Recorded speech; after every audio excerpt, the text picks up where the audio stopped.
Kementerian Luar Negeri atau Kemlu bergerak cepat menindak video viral yang beredar di aplikasi X terkait dugaan segerombolan WNI yang membuat gaduh di Jepang.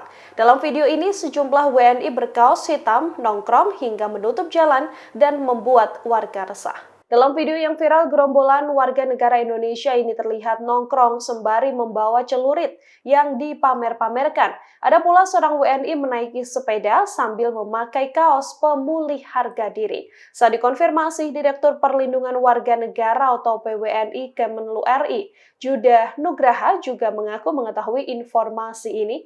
Yuda menyebut bahwa lokasi kejadian viral terjadi di Osaka, Jepang.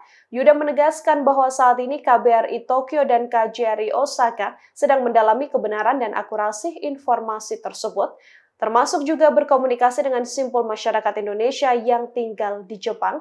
Ia pun mengimbau agar WNI yang berada di luar negeri mematuhi hukum yang berlaku di negara tempat mereka berkunjung.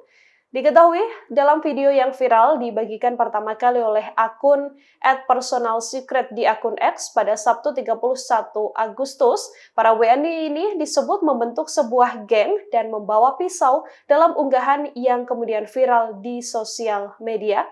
Download Tribun X sekarang, menghadirkan lokal menjadi Indonesia.